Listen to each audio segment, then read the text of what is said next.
Chat நியூஸை பற்றி பேசலாம் அப்படின்னு தான் வந்திருக்கேன். நம்ம கரூரில் நடந்த இஷ்யூஸை பற்றி தான்.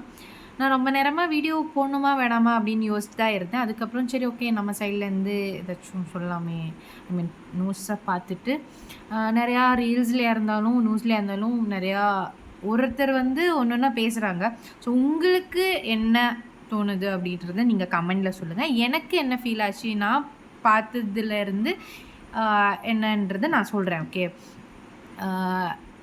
ஃபர்ஸ்ட் ஆஃப் ஆல் எனக்கு வந்து இது விஜய் சார் அவங்கக்கிட்ட தப்பாக எனக்கு தோணல. ஏன்னா வந்து நம்ம சைட்லேயே நம்ம சேஃப்டி பார்த்துக்கணும். ஏன்னா அவங்க வந்து இப்போது ஆக்டராக இருந்தாலும் இப்போது அவங்க வந்து பொலிட்டிஷியனில் வந்திருக்காங்க. ஸோ என்ன இருந்தாலும் நமக்கு வந்து இப்போ ஓகே அவங்கள நமக்கு ரொம்ப பிடிக்கும், அதெல்லாம் ஓகே தான். பட் நம்ம லைஃபு நம்ம சேஃப் நம்ம பார்க்கணும். இவ்வளோ க்ரௌட் வரும்னு எல்லாருக்குமே தெரியும். ஏன்னா வந்து இப்படி ஒரு பெரிய ஒரு ஐ மீன் ஃபேமான ஒருத்தர் வராங்க அப்படின்னா கண்டிப்பாக வந்து நிறைய பேர் வருவாங்க. ஸோ அந்த இடத்துல சின்ன பசங்களை கொண்டு போனது வந்து ஃபர்ஸ்ட் ஆஃப் ஆல் நம்ம அது தப்புன்னு சொல்லணும். ஏன்னா வந்து சின்ன பசங்களையோ அண்ட் ரொம்ப ஏஜ் ஆனவங்களெல்லாம் இந்த மாதிரி இடத்துக்கு ஐ மீன் போனது வந்து ரொம்ப தப்பு.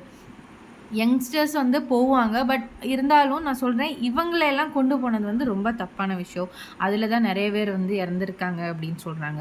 நிறைய நியூஸில் வந்து ஒருத்தர் வந்து ஒன்று சொல்கிறாங்க. மலையாளிஸாக இருந்தாலும் தமிழ்ஸாக இருந்தாலும் எல்லாருமே வந்து ஒன்றா சொல்கிறாங்க. ஒருத்தர் என்ன சொல்கிறாங்கன்னா விஜய் சார் அவங்களோட தப்புன்னு சொல்கிறாங்க. ஒருத்தர் வந்து நான் இப்போ சொன்ன மாதிரி நம்ம போயிருக்கக்கூடாது அப்படி அந்த மாதிரி பேசுகிறாங்க.